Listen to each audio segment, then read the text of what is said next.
मैं देव रावण भलावी छिंदवाड़ा मध्य प्रदेश से अपने विचार को शुरुआत करने से पहले मैं पुरखाओं के कुछ नारे के माध्यम से यहाँ जो पब्लिक जो हमारे सगा समुदाय इधर किधर घूम रहे हैं उनको हम एकत्रित करने का कोशिश करेंगे।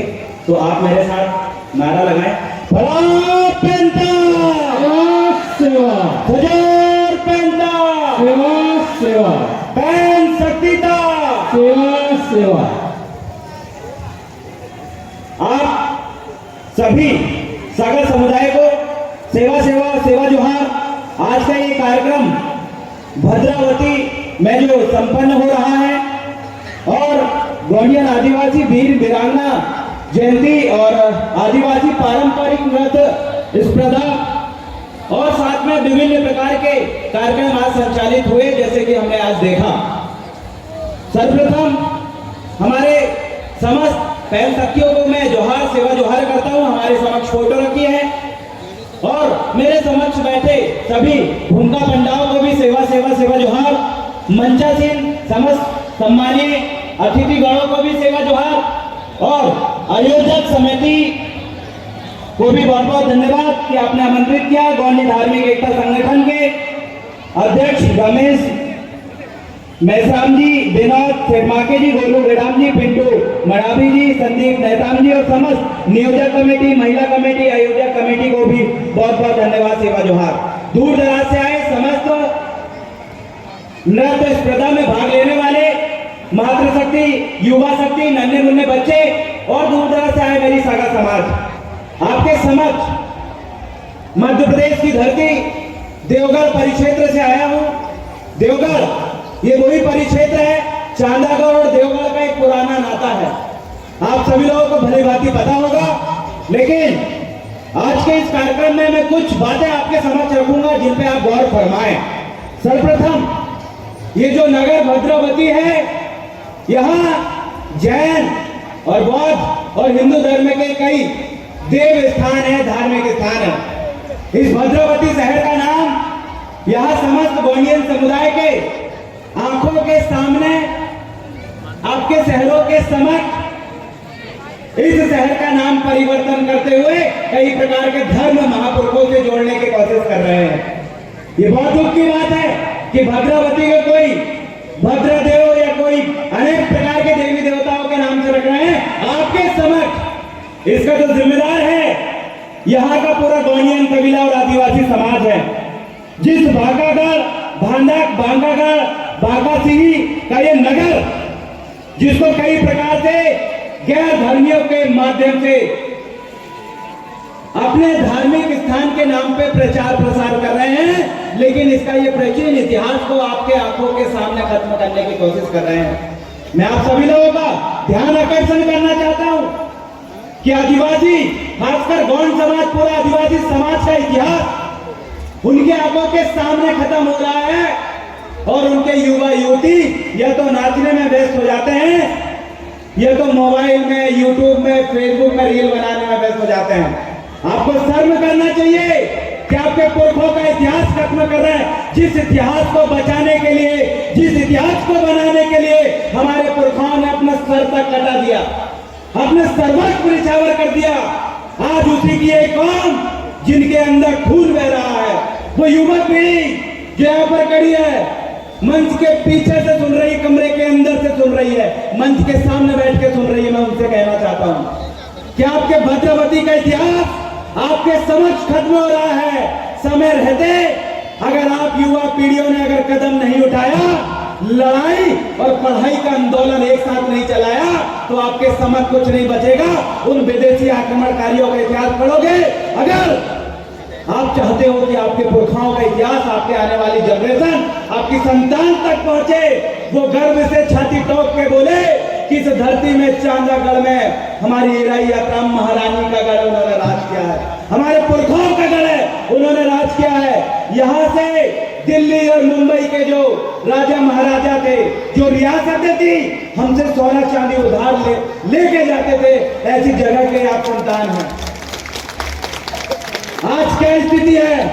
जिनके पुरखे जिनके पुरखे दिल्ली और मुंबई की रियासतों में जो राजा महाराजा पलते थे, उनको उधार सोना चांदी देते थे।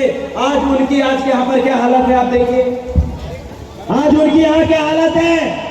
यहाँ के रेत के ठेके, यहाँ गिट्टी के जो ठेके हैं, यहाँ रोड बनाने के जो ठेके हैं, और यहाँ पर जो बड़ी बड़ी बिल्डिंग किनकी है, किनकी है यहाँ पर? जिनके पुरखों ने यहाँ पर राज किया। हमारे पुरखों ने जमीन बनाई खेती किसानी करने के लिए, शहर हमारे पुरखों ने बसाया, हमारे पुरखों ने शहर बसाया, हमारे पुरखों ने यहाँ पर खेती किसानी करने के लायक जमीन बचाई। और वहां पर कौन धंधा कर रहा है भाई? वहां पर ठेका कौन ले रहा है भाई? वहां पर बड़ी से बड़ी जो बिल्डिंगें किनकी बनी है भाई? कौन जिम्मेदार है इसका? आप लोग जिम्मेदार है। यहाँ के राजा हम पहले भी थे, आज भी हैं। सुप्रीम कोर्ट का जजमेंट 5 जनवरी 2011, केरल बनाम सुप्रीम कोर्ट। आदिवासी इस देश का मालिक है। सिर्फ यही नहीं, चांदागढ़ी नहीं, 52 57 परगना में हमारे पुरखों ने राज किया। और 52 57 परगना चीख चीख के कह रहा है, कहां है वो युवा पीढ़ी? ये देवरावन भला भी पढ़ाई और लड़ाई करते हुए आज यहाँ पर पहुंचा। छिंदवाड़ा, मध्य प्रदेश, छत्तीसगढ़ से लेकर उत्तर प्रदेश, बिहार, उड़ीसा, पूरे राज्यों में हम घूम घूम के हमारे युवाओं के करते आपको बताना चाहता हूं। इस समाज के सामाजिक आंदोलन और आर्थिक आंदोलन, शैक्षणिक आंदोलन को मजबूत करने के लिए, हमारे पुरखों के राज शासन जो सत्ता थी उसको फिर से हासिल करने के लिए, इस महान गोंडवाना राज बनाने के लिए हम दिन और रात एक कर रहे हैं। मेरे ऊपर 4 जिलों में FIR दर्ज है। अग्रिम जमानत पे छूटा हूं, 22 दिन जेल में रहा। मेरे साथी डॉक्टर आनंद राय, डॉक्टर अभय गौरी, इंजीनियर बेरेश खराड़ी और समस्त OBC के जो साथी है, उन्होंने अपने समाज के ऊपर हो रहे अन्याय अत्याचार के लिए जब आवाज उठाई तो उनको जेल में भर दिए। मध्य प्रदेश इंदौर हाई कोर्ट को उनको जमानत नहीं मिली, खारिज हो गई। सुप्रीम कोर्ट में जमानत के लिए अपील लगी और वो साथी आज जेल में किनके लिए? इस भोलीभाली समाज के लिए, ST SC OBC माइनॉरिटी के इन लोगों के लिए। वो लोग आज जेल में, क्या कसूर था उनका?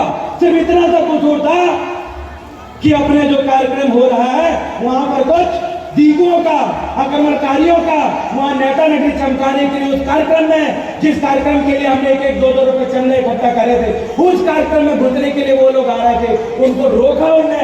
उनको क्यों रोका? इसलिए मध्य प्रदेश की सत्तासीन सरकार ने उनको जेल में डाल दिया। हमारे साथी रामदेव ककड़िया, जिसका आंदोलन चला कि आदिवासियों की जमीनों में गैर आदिवासियों का कब्जा है। आदिवासी जिन कई सदियों से जिन जंगल में खेती करता है, जिन जंगल की जो भी खनिज संपदा मिलती है, जो भी जंगलों से होने वाली आय थी, उसमें हमारे आदिवासी जो काम करते थे, खेती करते थे, आज वन विभाग आकर उनको वहां खदेड़ने का काम कर रहा था। रामदेव ककड़िया ने क्या किया? रामदेव ककड़िया आवाज उठाया उस सरकार के खिलाफ, वन विभाग के खिलाफ, उसको जिला बदर का नोटिस भेज दिया गया। किसके लिए? मैं उन युवाओं को बताना चाहता हूं कि मध्य प्रदेश, छत्तीसगढ़ के युवा अपनी पढ़ाई के साथ साथ लड़ाई भी जारी रखे हैं। क्या आप लोग तैयार हैं? अगर आप तैयार नहीं है, अगर आप तैयार नहीं होंगे तो मैं आपको बता रहा हूं, हमारे आने वाली पीढ़ी गुलाम हो जाएगी। सरकार ऐसे कानून लेके आ रही, डिलिस्टिंग, एक कानून आया है डिलिस्ट करना। जो आदिवासी क्रिश्चियन बन चुका है, जो आदिवासी बौद्धिस्ट और मुस्लिम बन चुका है, उनको आदिवासी से बाहर निकाल देंगे, ये लोग कहते हैं। डिलिस्टिंग समझिए, क्रिश्चियन बनने वाले आदिवासियों को ये बाहर निकालने की बात करते हैं, किसको आदिवासी का फायदा नहीं मिलेगा। मुस्लिम बनने वाले आदिवासियों को ये लोग बाहर निकालते हैं आदिवासी कैटेगरी से, आदिवासी वर्ग से, कि इनको सरकारी फायदा नहीं मिलेगा। और जो आदिवासी हिंदू बने उनको क्यों नहीं निकालते भाई? जो आदिवासी हिंदू बना है उसको क्यों नहीं डिलिस्ट किया जाता आदिवासियों से? इसलिए नहीं किया जाता कि वर्तमान में एक शासन सरकार चल रही है, वर्तमान में एक सरकार विराजमान है जो कहती है कि देश को हम हिंदू राष्ट्र बनाएंगे। वो कहते हैं कि देश को हिंदू राष्ट्र बनाने के लिए कभी किसी मुसलमान ने कहा कि मुस्लिम राष्ट्र बनाऊंगा, कभी किसी क्रिश्चियन ने कहा कि क्रिश्चियन राष्ट्र बनाऊंगा। लेकिन ये जो लोग कह रहे हैं, ये जो लोग कह रहे हैं कि हिंदू राष्ट्र बनाएंगे, ये आदिवासी समुदाय को जागने की जरूरत है। अरे जिनके बाप दादाओं की 256 से ज्यादा रियासतें यहाँ पर थी, जिन रियासतों से मिलके ये जो अविभाजित भारत बना, 60% जमीन, 60% टेरिटरीज आदिवासी लोगों के यहाँ पर थी। 60% जमीन का मालिक आदिवासी भारत में आदिवासी है। जिसका जमीन है, यूनाइटेड नेशन ऑर्गेनाइजेशन कहता है कि आदिवासी ही इस देश की सत्ता का संचालन करेगा। यूएनओ कहता है कि आदिवासी इस देश का मालिक है। इतना कुछ, सब कुछ धरती हमारी है, हक अधिकार हमारे हैं। लेकिन वो कौन लोग हैं जो बोलते हैं कि ये राज्य बनेगा और ये राज करेगा। इस देश में आदिवासियों ने, एक गौंड समुदाय के लोगों ने सभी धर्म के लोगों को जगह दिया, जमीन दिया, अधिकार दिया, और उन्हीं को भूलकर उन्हीं के इस महान गोंडवाना लैंड, इस महान गोंडवाना लैंड को, इतिहास को मिटाकर एक धर्म का राष्ट्र बनाने की बात हो रही है। मेरी समाज सोई हुई है। बड़ा दुख होता है कि हमें बोलना चाहिए था कि इस देश का मालिक हम हैं। कांग्रेस से राहुल गांधी बोल रहे हैं कि आदिवासियों आप इस देश के रियल ऑनर हो, आदिवासी आप मालिक हो। अशुरुद्दीन ओवैसी बोल रहा है, मुस्लिम सांसद बोल रहे हैं कि आदिवासी आप इस देश के मालिक हो। लेकिन ये आदिवासी समाज क्या बोल रही है भाई? ये आदिवासी समाज क्या बोल रही है? ये आदिवासी समाज क्रिश्चियन बन के बैठी है, ये आदिवासी समाज मुस्लिम बन के बैठी है, ये आदिवासी समाज बौद्धिस्ट बन के बैठी है। मैं कहता हूं आज महाराष्ट्र की इस धरती से, महारानी हीरा यात्राम जी की कर्म भूमि से, राजभूमि से, इस गोंडवाना लैंड का, इस चांदागढ़ क्षेत्र से मैं कहना चाहता हूं कि जो आदिवासी मुस्लिम बना है, जो आदिवासी क्रिश्चियन बना है, जो आदिवासी हिंदू धर्म में गया है, जो आदिवासी बौद्धिस्ट बना है, आओ घर वापसी करो और ऐलान कर दो गोंडवाना राष्ट्र की। क्योंकि यहां पर ऐलान करोगे तो इन लोगों के जुबान चुप हो जाएगी। जिस दिन ये आदिवासी बोल देगा कि यहां पर आदिवासियों का राष्ट्र है, आदिवासी इस देश का मालिक है, तो आदिवासियों की मां बहनों के साथ बलात्कार क्या हो? नेमावर की घटना याद करो। 5 आदिवासी महिलाओं को, एक बच्चे को जमीन में उन्होंने दफना दिया, उनका बलात्कार करके। कौन आवाज उठाया? कौन आवाज उठाया? क्या कोई हिंदू संगठन आया आवाज उठाने के लिए? नहीं आया। क्या कोई मुस्लिम संगठन आया उस बहन को न्याय दिलाने के लिए? नहीं आया। क्या कोई क्रिश्चियन संगठन आया उस बहन को न्याय दिलाने के लिए? नहीं आया। ये गोंडवाना संगठन गया और आवाज उठाया, उनके ऊपर इन लोगों ने एफआईआर दर्ज कर दिया। ये है सरकार। उस बहन को आज तक न्याय नहीं मिला। हमारी माताएं बहनों, आप ज्यादातर यहाँ 40 साल से ऊपर के हमारे बुद्धिजीवी बुजुर्ग बैठे हुए, उनसे मैं अपील करना चाहता हूँ कि हर आदिवासी बच्चे को सिखाओ, जन्म लेते ही हर आदिवासी बच्चे को ये पता रहना चाहिए कि वो इस धरती का मालिक है। जन्म लेते ही हर एक आदिवासी बच्चे को पता रहना चाहिए कि 5वीं अनुसूची 13(3) का था, उसे स्वशासन का अधिकार देता है, खुद का संविधान का। हर आदिवासी बच्चे को यह पता रहना चाहिए कि यहाँ की 60% टेरिटरी, 60% जो जमीन अखंड भारत की, अविभाजित भारत की, वो हमारी है। ये हर बच्चे को पता रहना चाहिए, आपकी जिम्मेदारी है।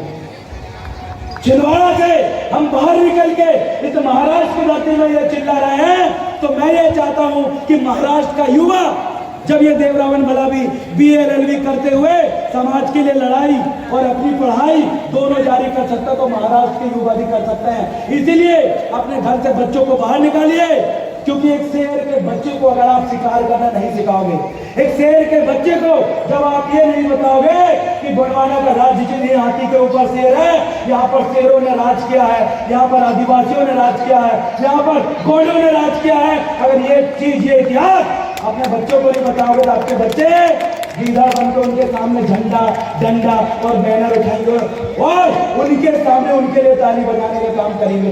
इसीलिए हर नए उम्र के, हर पुराने उम्र के सभी बुद्धिजीवियों से मैं कहना चाहता हूं कि अपने बच्चों को लड़ना सिखाइए, अन्याय के खिलाफ डटकर मुकाबला करना सिखाइए। क्यों? क्योंकि जरूरी नहीं है कि सरकार आपके लिए जो भी कानून लेके आ रही है वो सही है। अभी आपने देखा होगा मध्य प्रदेश की सरकार ने पैसा कानून लागू किया। आपने सुना होगा मध्य प्रदेश के आदिवासियों को पैसा कानून में अधिकार मिल गया, अब तो वहां का कोयला, वहां का हीरा, वहां का जो भी खनिज संपदा निकल रही वो सब आदिवासियों के पास आएगी और फिर से अरबपति खरबपति आदिवासी बनेगा। बिल्कुल नहीं। पैसा कानून कहता है कि ग्राम सभा आदिवासियों को अपने स्वशासन का अधिकार देती है। बिना ग्राम सभा के कलेक्टर हो या मुख्यमंत्री उस क्षेत्र में घुस नहीं सकता, वहां पर कार्यक्रम नहीं कर सकता। लेकिन बड़े दुख के साथ कहना पड़ रहा है, बड़े दुख के साथ मुझे ये कहना पड़ रहा है कि मध्य प्रदेश में ग्राम सभा, जो कि पेशा कानून के अंतर्गत ग्राम सभा, पारंपरिक ग्राम सभा हुई, उसका भी पालन कलेक्टर तक नहीं कर रहा है। ऐसी फर्जी ग्राम सभा और फर्जी कानून का इम्प्लीमेंटेशन मध्य प्रदेश में हो रहा है। हम लोग जान रहे हैं, नियम कानून को हम लोग जान रहे हैं, लेकिन क्या महाराष्ट्र के सगा समाज अपने हक और अधिकार को जान पा रही है? नहीं जान पा रही है।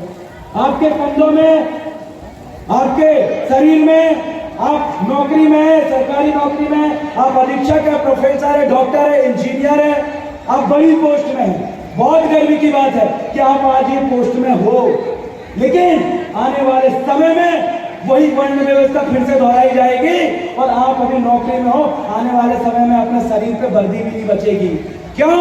क्योंकि ये सरकार, वर्तमान सरकार आपको प्रतिनिधित्व का अधिकार नहीं दे रही है। प्रतिनिधित्व का अधिकार आपसे छीनने की कोशिश कर रही है, क्योंकि ये आदिवासी IAS IPS बन के अगर अपने हक अधिकार के लिए बोलने लगे तो हमारी नौकरी कौन करेगा? आप पता कर लीजिए, महाराष्ट्र की उस सड़कों में काम कौन कर रहा है? आदिवासी। महाराष्ट्र की वो बिल्डिंग है, सरकारी बिल्डिंग है, उन पे मेहनत मजदूरी कौन कर रहा है? आदिवासी। बड़ी से बड़ी खेती है, खेती बाड़ी जो हो रही है, वहां पर मेहनत कौन कर रहा है? आदिवासी। अरे आदिवासियों के इन लोगों ने मजदूर और गुलाम बनाने की नाकाम कोशिश कर रही है। अभी भी वक्त है कि अपने समाज में जो पढ़े लिखे बुद्धिजीवी वर्ग हैं, वो नन्हे मुन्ने बच्चे जिन्होंने बहुत स्कूल के समय बहुत अच्छे परसेंट बनाए, पढ़ने में टैलेंटेड है, हमें लगता है कि ये जो बच्चा आज इतना बुद्धिमान है, आने वाले समय में ये और भी आगे बढ़ सकता है। तो हमारे कर्मचारियों का जो संगठन है, ऐसे बच्चों को सपोर्ट करना चाहिए। मैंने देखा ओबीसी वर्ग के जो संगठन है, हमारे इधर लोधी समाज का संगठन है, हमने देखा कि उस समाज के लोधी समाज, वर्मा जिसे हम बोलते हैं, लोधी समाज के अधिकारियों ने एक लिस्ट बनाई। मैं उनके बाजू में बैठा था, मैंने पूछा ये आपने लिस्ट क्यों बनाया? वो बोले कि ये जो बच्चा है, ये 10वीं क्लास में 96% बनाया है। ये जो बच्ची है, इसने 12th में 91% बनाई है, लोधी समाज से है। ये बच्चा है जो कि गोल्ड मेडलिस्ट में है, गोल्ड मेडलिस्ट है, कॉलेज में इसने टॉप किया है, लेकिन इसकी स्थिति खराब है। तो मैंने बोला आप क्या कर रहे हैं लिस्ट बना के? तो उन्होंने कहा कि ये जो बच्चे जो टॉपर है, जिनके मम्मी पापा सक्षम है, वो तो पढ़ा लेंगे, लेकिन ये इसमें ऐसे भी बच्चे हैं जिनके मम्मी पापा सक्षम नहीं है, लेकिन बच्चे टैलेंटेड है। इनको हम पढ़ाएंगे, इनके घर में सबसे पता करेंगे कि कितना पैसा इनके मम्मी पापा कमाते हैं। उन्होंने पता क्या जानकारी निकाला, और मैंने बोला आप इनको फ्री पढ़ाएंगे, इतना पैसा 10 लाख 15 लाख रुपए लगा रहे हैं, तो ये बच्चा क्यों लगा रहे हैं आप ऐसे ही बच्चे के पीछे? वो तो गरीब पढ़ेगा। वो हम इसलिए लगा रहे हैं, उन्होंने जवाब दिया, हम इसलिए पैसा लगा रहे हैं कि इस बच्चों को अगर हम IAS IPS बनाएंगे, इस बच्चे को अगर हम बड़ी से बड़ी पोस्ट तक पहुंचाएंगे समाज के पैसे से, हमारा चंदा के पैसे से, तो ये बच्चा जब IAS IPS बनेगा तो अपने समाज के लिए सोचेगा, अपने समाज का दर्द समझेगा, अपने समाज के लिए हक अधिकार के लिए अपने छोटे बच्चों को ये ट्रेनिंग देगा और नए IAS IPS बनाएगा। उनकी ये एकता, उनके समाज में कई IAS IPS खड़ी कर दी, लेकिन क्या हमारे समाज के IAS IPS ये काम कर रहे हैं? जिस वजह से आरक्षण मिला हुआ है, उस आरक्षण को भूलकर हमारे समाज के IAS IPS अधिकारी घर में टीवी और बीवी में खुश है। उनकी नौकरी लग गई तो समाज जाए तेल लेने, टीवी बीवी में खुश है। ऐसे अधिकारी कर्मचारियों को जागने की जरूरत है। मैं बार बार ये बात कहता हूँ। और अगली चीज मैं यही कहना चाहता हूँ, क्या बौद्ध और जैन की नगरी है। बौद्ध धर्म और जैन धर्म के बड़े बड़े तीर्थ स्थल इस महाराष्ट्र में, ये चांदागढ़ में है। आप इस बात को समझिए कि चांदागढ़ गोंडवाना का एक गढ़ 52 गढ़ों में से एक है। उस गढ़ में जैन और बौद्ध धर्म पनप रहा है। इसका मतलब क्या है? इसका मतलब यह है कि महान गोंडवाना संस्कृति, ये महान आदिवासियों की संस्कृति से ही ये बौद्ध और जैन धर्मों का उदय हुआ है। आपकी संस्कृति विश्व संस्कृति की जननी है, उसके लिए जोरदार ताली हो। आप ही की संस्कृति से, याद रखिएगा, मैं जिन जिन PhD होल्डरों से अक्सर कर मिलता हूँ जो PhD कर रहे हैं, वो मेरे को कहता है कि हम आपके गोंड ट्राइब में PhD कर रहे हैं, गोंडी कल्चर में PhD कर रहे हैं, गोंडी हिस्ट्री में PhD कर रहे हैं। मैं बोले यार हमसे PhD करने की क्या जरूरत है आपको? बोले भाई असली ज्ञान तो यहीं से है, हमारे पुरखे तो आप ही हो। मैंने बोला आप ये कैसे बोल सकते हो? बोले डीएनए बताता है, जो डीएनए हुए हैं वो बताते हैं। अगर हम इस देश के मूल निवासी हैं ये साबित अगर करने पड़ा तो उससे पहले हमें ये साबित करना पड़ेगा बोले कि हम गोंडों के वंशज हैं, हम आदिवासियों को वंशज है, ये साबित करना पड़ेगा। इसलिए हम तुमको पेश किया। आप ये बात याद रखिए कि एक तबका और है, एक तबका और है जो आपको कहता है आप हमारे वंशज हो, आप हमारे पुरखे हो। और एक तबका और है जो कहता है कि आपके जो पहली पारी कोपार लिंगो है, आप सभी जानते हैं कोपार लिंगो को, रूपो लंग पहली पारी कोपार लिंगो, आपके और हमारे गोत्र व्यवस्थापक उस कोपार लिंगो को BHU बनारस हिंदू यूनिवर्सिटी में रिसर्च करते हुए लोग ये कहते हैं कि ये जो कोपार लिंगो है, यहाँ के गौंड है, यहाँ के भील है, यहाँ के भिलाला बरेला कोरको मुंडा, ये सब और इनका कोपार लिंगो ये सब विदेशी है, ये बोल रहे हैं BHU वाले। शर्म की बात है। आप सोच के देखिए, जिस इतिहास को हमने अभी पढ़ना शुरू नहीं किया है उस इतिहास को मिटाने वाले भी तैयार नहीं है। आपके पुरखे को, आपके और मेरे जो महागुरु कौन है, रूपलाल पानीपाल गोपाल लिंगो है। कैसे हमें ये सबूत मिला भाई? हम मनगढ़ा रूप से कोई भी चीज चमत्कारी में हम विश्वास नहीं करते। हमारे पुरखाओं ने, हमारे भूमका पंडा मुठुआओं ने हमें बताया है कि पानीपारी रूपलाल पानीपाल गोपाल लिंगो ये वही है जिन्होंने सिंधु घाटी सभ्यता की स्थापना करी थी। क्या है सिंधु घाटी सभ्यता? सिंधु घाटी सभ्यता वेद पुराणों, वेद पुराण अरण्यक से भी पहले की सभ्यता है। 8,500 साल पुरानी सभ्यता है। एक्चुअल अगर उसका कार्बन डेटिंग से डेट पता चला है आज से 8,500 साल पहले। ये जो समाज मेरे सामने बैठी है 8,500 साल पहले, जिस समय लोगों का घर नहीं था रहने के लिए, जिस समय ना सड़कें थी ना रोड थी, जिस समय लोगों को ना खाने का ज्ञान था ना कपड़ा पहनने का ज्ञान था, उस समय हमारे महान पुरखा पहली पारी गोपाल लिंगो ने सिंधु घाटी सभ्यता बनाई। वो सभ्यता, वो महानगर जिसमें ये जो आपके भद्रावती जैसे कई शहर उसके अंदर बस जाते और वहां पर रहने के लिए पत्थरों के घर थे, चलने के लिए पत्थर की सड़क थी, वहाँ नालियां बनी हुई थी, वहाँ स्नानागार बने हुए थे, वहाँ पर सभा स्थल बने हुए थे, वहाँ बाजार हाट के लिए स्थल बने हुए थे। मतलब आज के समय दिल्ली मुंबई में जितनी विकसित नहीं हुई है, आज से 8,500 साल पहले हमारे बाप दादाओं ने विकसित नगर बताया था, उसका नाम है सिंधु घाटी सभ्यता। जो लोग हमें कहते हैं कि तुम आदिवासी, तुम गौंड समाज के लोग, तुम भील समाज के लोग, तुम भिलाला समाज के लोग, तुम गरीब हो, तुम भिखारी हो, तुम असभ्य हो, तुमको ज्ञान नहीं है, और लोग बोलते गौंडों का दिमाग घुटना में। उन लोगों को जवाब देना चाहता हूँ, उन लोगों को ये बताना चाहता हूँ कि भारत देश के किसी भी जिले में, किसी भी राज्य में चले जाओ, हमारे बाप दादाओं ने किला के महल बनाए हैं, पत्थरों के महल बनाए। अरे गरीब और भिखारी भीख मांगने और भीख मांगने के लिए तो तुम लोग यहाँ आए थे। हमारे बाप दादा राजा और महाराजा हैं। हमारी ये कौम कभी गरीब नहीं थी, हमारी कौम को गरीब बनाया गया है। हमारी ये कौम कभी अशिक्षित नहीं थी, हमारी इस आदिवासी समाज को अशिक्षित बनाया गया है। हमारे समाज के पास जल, जंगल, जमीन और पूरे खनिज संप्रदाय थी। आज अडानी और अंबानी ने इन चीजों में कब्जा कर लिया है। आज पूंजीपतियों ने कब्जा कर लिया है और वर्तमान सरकार को चलाने वाले को वो पूंजीपति है। इसलिए आज सबसे पहले अगर बांध कहीं बनता है तो वो आदिवासी क्षेत्र में बनता है। सबसे पहले जंगलों का सौंदर्यीकरण की बात आती है तो वो आदिवासी क्षेत्र में घुसेंगे। सबसे पहले कोई कंपनी अगर स्थापित करना है तो वो आदिवासी क्षेत्र में घुसेंगे। सबसे पहले अगर कहीं से उनको कोयला वगैरह चाहिए तो उसके लिए आदिवासी क्षेत्र में घुसेंगे। जिस समाज के जमीन के नीचे लाखों अरबों करोड़ की खनिज संपदा है, आज वो अमीर समाज इस भद्रावती में, इस चांदागढ़ क्षेत्र में गरीब बन के रह रहा है। ये बहुत दुख होता है। इसलिए आप सभी लोगों के मंच के माध्यम से ये देवरावन भला भी आह्वान करता है कि अपने बच्चों को बोलो कि यहाँ रोड बनाने का ठेका कोई लेगा तो वो इस गौंड समाज का व्यक्ति लेगा, आदिवासी लेगा। अपने बच्चों को बोलो कि यहाँ से कोई अगर रेत निकालेगा तो वो आदिवासी गौंड समाज का बच्चा निकालेगा।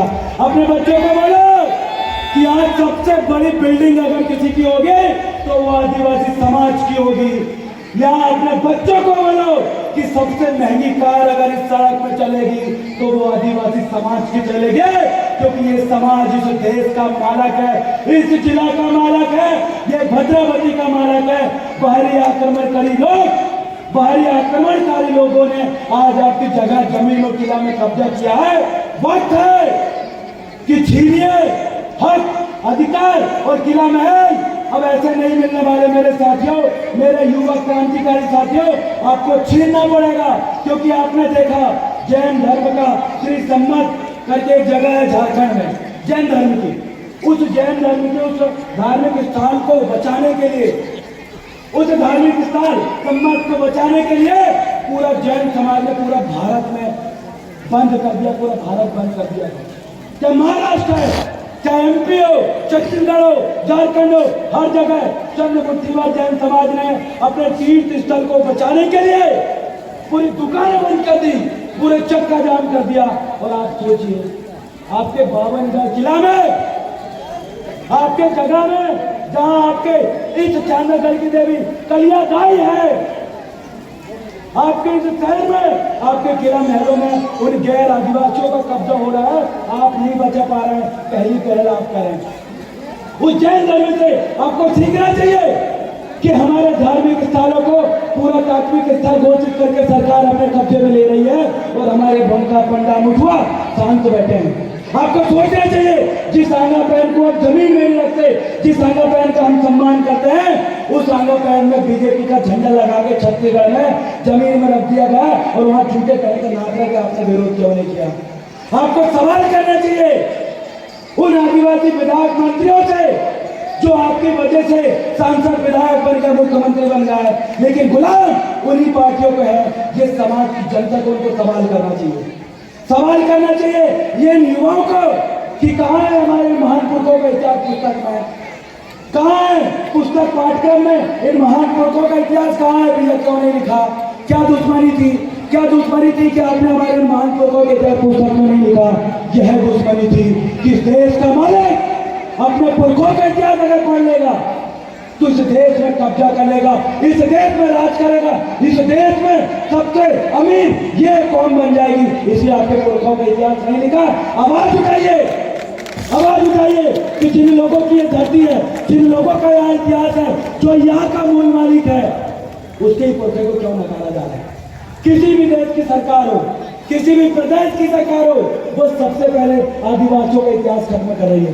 वर्तमान जो सरकार का भी वो प्रधानमंत्री बना है, आप निकालिए इतिहास कि जिस देश का प्रधानमंत्री है वो प्रधानमंत्री सिर्फ हिंदी बोलने वाले क्षेत्र में ही अपनी सीट क्यों जीत पाया?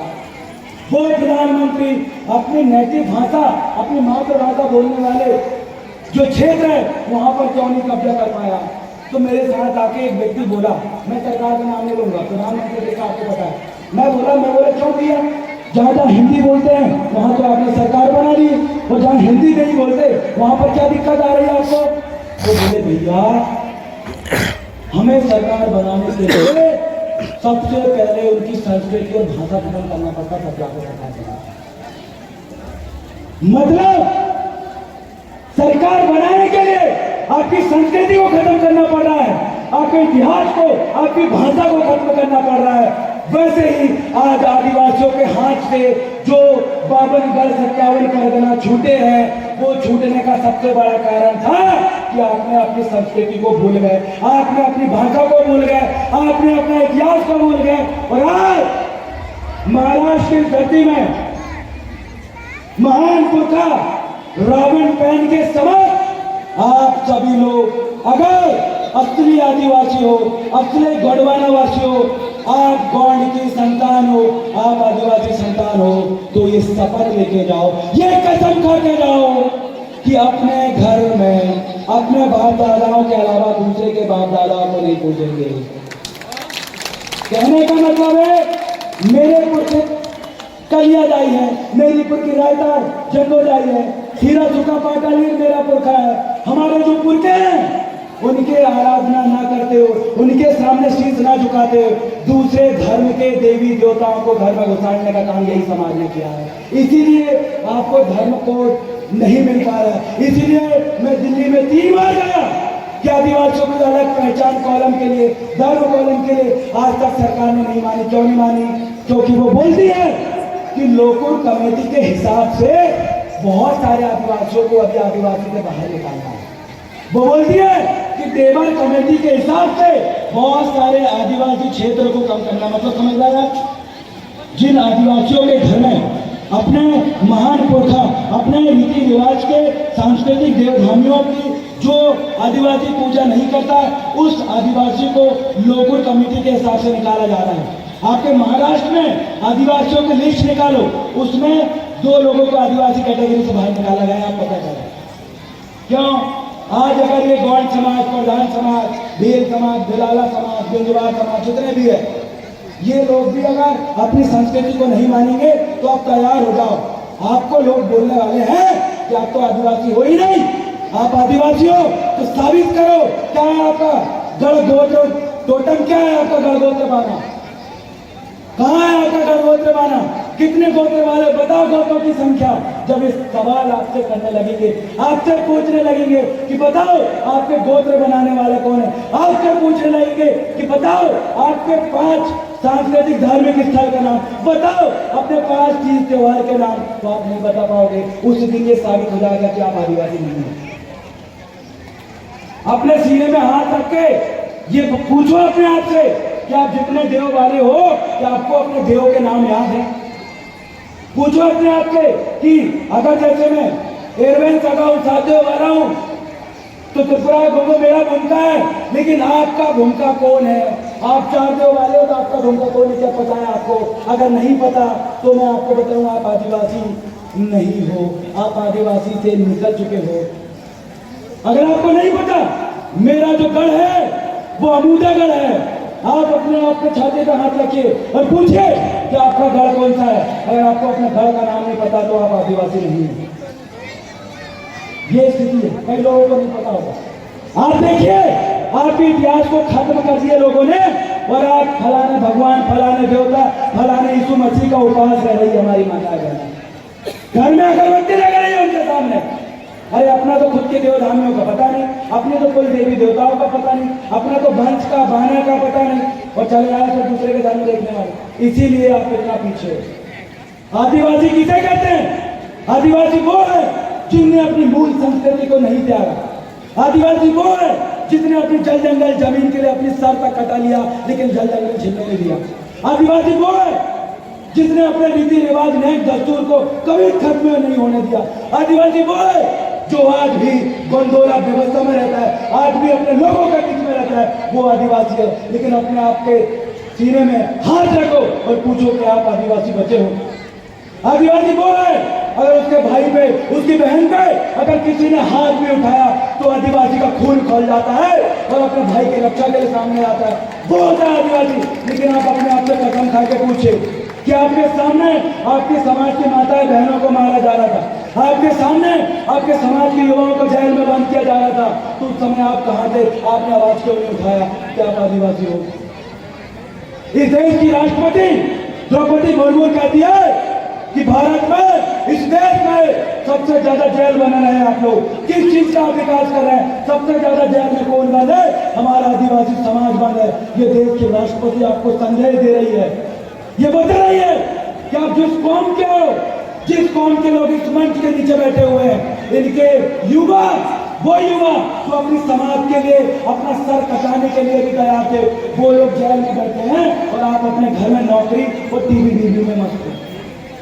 आज ये देव रावण आपके समझ चिल्ला रहा है, अधिकारों के लिए लड़ता है, जमीन के लिए लड़ता है, जंगल के लिए लड़ता है। इस देव रावण को भी जेल में बंद कर देंगे तो क्या आप लोग ऐसे शांत बैठोगे? आपको आवाज उठाना पड़ेगा, आपको अपने बच्चों को गीदड़ नहीं शेर बनाना पड़ेगा। अगर आप अपने बच्चों को शेर नहीं बनाओगे तो तैयार हो जाओ कि आपके बच्चों को पिंजरे के अंदर बंद करने के लिए फिर से वो एनआरसी और एनपीआर लेके आएंगे और बोलेंगे इनको डिटेंशन कैंप में जेल के अंदर भरो, ये लोग जानवर है जानवर।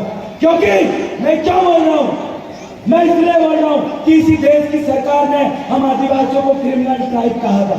इसी देश की सरकार ने हम आदिवासियों को कहा था कि इनके बच्चे हो या इनकी माताएं हो, जन्म लेते ही इन आदिवासियों को गोली मार दो। क्रिमिनल ट्राइब का जो रूल्स रेगुलेशन है इसी देश में बना था। हमारे बच्चों को जन्म लेने से पहले उनको गोली मार दिया जाता था। आज वो समाज है, आज वो समाज मेरे सामने बैठी है जिनके बच्चे जंगल बचाने के लिए, जी हाँ वही जंगल जिस जंगल के नीचे खनिज संपदा है, वही जंगल जिस जंगल की वजह से आप जिंदा हो, उस जंगल में खड़े होके बंदूक उठाने पर मजबूर हो गई है इस समाज के बच्चे।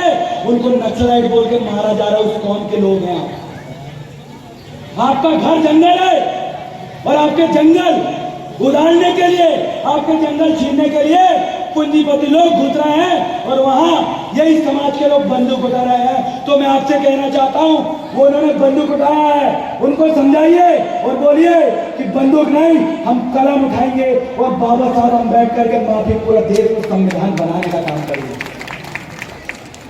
उस कौन से मैं बोलना चाहता हूं कि आपके बच्चों को मारा जा रहा है, अभी भी अगर आप नहीं जागे, इस महाराष्ट्र के युवा अगर अभी भी संगठित नहीं हुए, तो मैं बताना चाहता हूं साथियों, मध्य प्रदेश के आंदोलन आप देख लीजिए, वहां ये बुजुर्ग चेहरा कम और 20 से 25 साल के युवा चेहरा ज्यादा दिखता है। ऐसा राज्य, ऐसा बनवाना राज्य हम बनाना चाहते हैं जहां हमारे समाज के साथ अन्याय और अत्याचार ना हो। अपने इस भाषण को ज्यादा लंबे ना करते हुए आपको मैं बताना चाहता हूं, आपको समझाना चाहता हूं कि हाथी के ऊपर शेर वाले जो राज्य जिन वाले गढ़ किला को अपने कब्जे में लीजिए। आपको बताना चाहता हूं और मैं आपको समझाना चाहता हूं, आज क्रिसमस डे है और आज मनुस्मृति दहन भी है। क्रिसमस डे हमारे आदिवासियों को शिक्षा नहीं मिल पा रही थी तो क्रिश्चियन बनकर उन्होंने शिक्षा ग्रहण किया।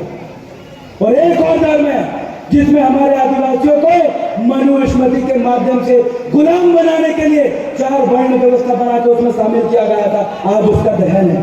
और साथ में आपको यह भी बताना चाहता हूं, हमारे समाज की जो अच्छी अच्छी बच्चियां हैं, और अच्छी अच्छी बच्चियों से कहने का मतलब है यहाँ जो मंच में जो हमारे मुखिया बैठे हुए, ऐसे ही मुखियाओं के बच्चियों को जब मैं जय सेवा बोलता हूं तो बोलते गुड आफ्टरनून, गुड इवनिंग।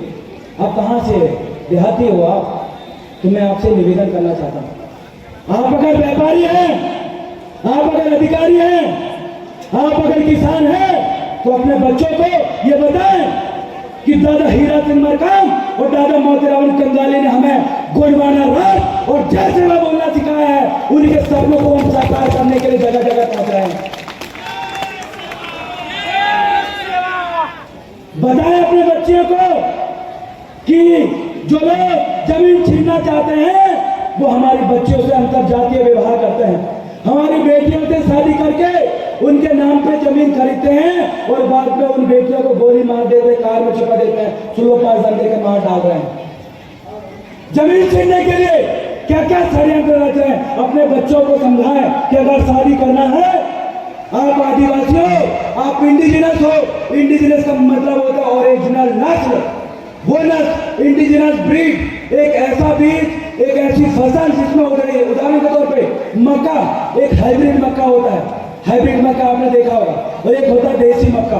देसी मक्का में हम कोई यूरिया डीएपी नहीं मिलाते, सादा गोबर खाद फेंक के हम उसमें मक्का उगा लेते हैं। और एक हाइब्रिड मक्का होता है जिसमें आप यूरिया डीएपी तमाम प्रकार के कीटनाशक डालते हैं।